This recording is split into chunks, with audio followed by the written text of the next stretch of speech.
What's going on, everyone? Welcome back to the channel, and today we are going to be taking a look at my UFC 299 predictions, and I'm going to be giving you guys some betting tips for this upcoming card as well.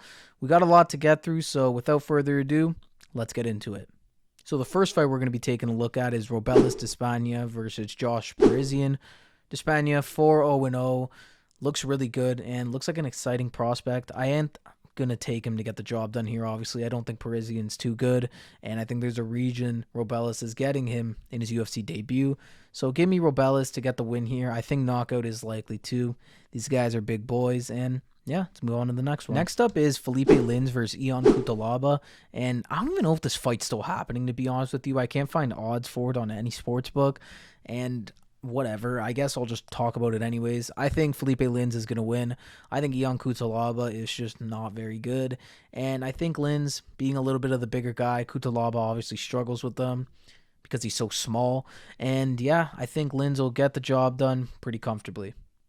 Next up is a really fun one. It's Michel Pereira versus Mikhail Oleksiejczuk, and another really fun fight. I mean, all these fights are bangers, but Michel Pereira last time out was supposed to fight Wonderboy, which would have been a crazy fight, but can't make weight, so he's fighting on the UFC 299 early prelims.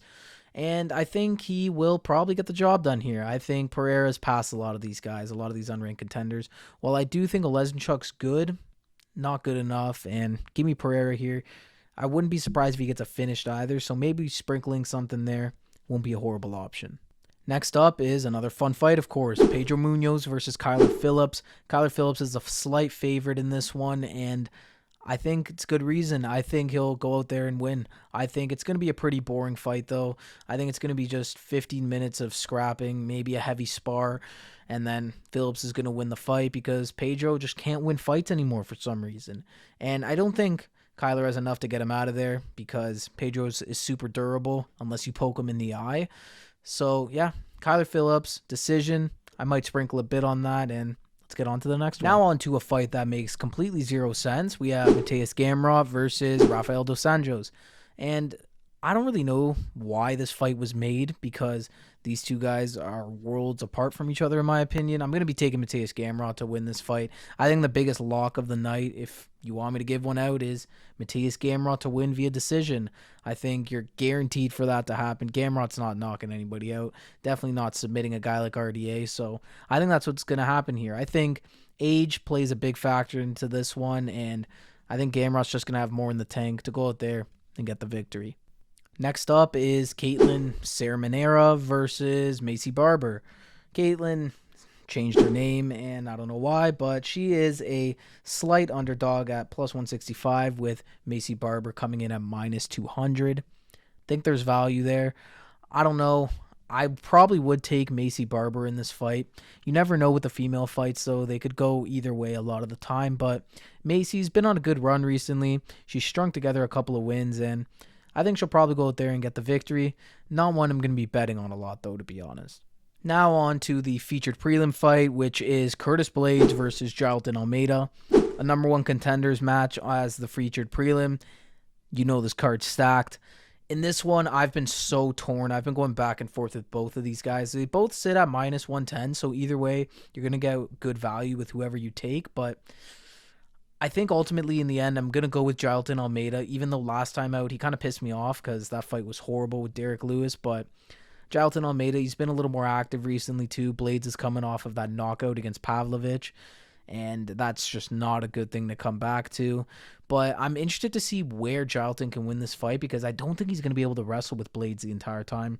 Curtis Blaydes is a wrestler himself and a very good one, in fact. So if Jailton is going to win this fight, he's going to have to mix it up a bit, but ultimately, I think he can do the job, and I think he'll get it. Next up, and opening up the main card, is Song Yadong versus Peter Yan. Great fight here, and Peter Yan is coming in as the minus 140 favorite, with Song coming in at plus 120, and I think that makes sense because I think Peter Yan's going to win the fight. I thought it was swapped before, to be honest. I thought Peter Yan was the underdog, but Tapology is telling me that he's not, so yeah, we'll go with that. But ultimately, I think Peter Yan will get the job done here. I think being on a 4-fight skid yeah, it's not great, but he's going to have all the motivation to come back in a matchup that actually favors him for once and go out there and get the job done. I see that happening, and at minus 140, not too bad value-wise. Moving up the main card now, we have Gilbert Burns taking on Jack Della Maddalena, and I have no idea why, but for some reason Gilbert Burns is the underdog in this fight. He's coming in at plus 105 while Jack's coming in at minus 125. And yeah, it doesn't make too much sense to me. I think Jack Della Maddalena, his best win's Kevin Holland, and Gilbert Burns has been at the top of the welterweight division for years, fighting some of the best guys. It doesn't really make sense why the bookies are giving up on him right now. And I just don't think JDM will be able to hang with Gilbert at this point. I think it's a bit too much of a step up for him right now. While I do think JDM is good, his boxing's amazing, Burns always possesses that dual threat with the ground game and the stand-up. And I think it'll be enough for him to get the job done. And at plus 105, you best believe I'm putting him in some bets too. Now on to the featured fight of the main card, and it's a fun one. We have Kevin Holland taking on Michael Venom Page and welcoming MVP to the UFC. Holland's coming in as the minus 125 favorite. A little bit surprised by that at first, but I guess it does kind of make sense. And then you have MVP coming in at plus 110. And I honestly am pretty torn on this fight, to be honest with you. I don't know if it's really going to be Kevin Holland because, I mean, Holland hasn't exactly fought the best of opponents and won. Like, yes, he's fought good guys, but he's lost a lot of the fights where he's seen himself against super high-level guys. But then you have MVP, who's fought trash cans for most of his career and only recently fought a couple of good guys. So, I don't know. These guys are both definitely very talented, but I don't know who really comes out on top. If I had to pick, I'd probably say Kevin Holland just because if he can take MVP down, he could definitely choke him out. Kevin Holland's no joke on the mat. He's actually really good. And I wouldn't be surprised if that happens. Yes, Holland does fight stupid, loves to fight like Chandler, and he's just going to probably stand up and try and strike with MVP. If he does that, he's going to lose. But I don't know. It really depends on what version of Kevin Holland we get. And if it's one that is dumb, MVP wins. If he's smart, he wins. I'm just going to take MVP because I like plus money, and I think Holland is going to do something dumb and just try and stand with MVP, and it'll cost him. Now on to our 5-round co-main event and the fight I'm most excited for on this card and nervous too. We have Dustin Poirier taking on Benoit Saint Denis. A lot of factors play into this fight. Of course, Benoit Saint Denis never been in a 5-round fight. That's a big thing. And Poirier, of course, been in multiple. But also, age is another thing you got to factor in here. Saint Denis, the way younger guy. And he just overall might just be a little bit too much for Dustin at this point. Right now, too, I think the bookies feel the same. Yeah, minus 175 for BSD, plus 145 for the Diamond. And I guess it kind of does make sense in a way. Yes, I think they should be giving Poirier a little bit more respect. I mean, this guy's fought at the top of the lightweight division for years, has one of the best resumes all time. This might just be another guy for him. But the bookies have recognized that Benoit Saint Denis is no joke, and the guy's a killer. And neither have I. While it pains me to say because I am a big Dustin Poirier fan, I think he loses this fight, and I think it's going to get ugly. I think he will probably get knocked out at some point. It's going to be unfortunate. We might even see Dustin Poirier retire at UFC 299. Who knows? If he does get knocked out, I think he might hang him up.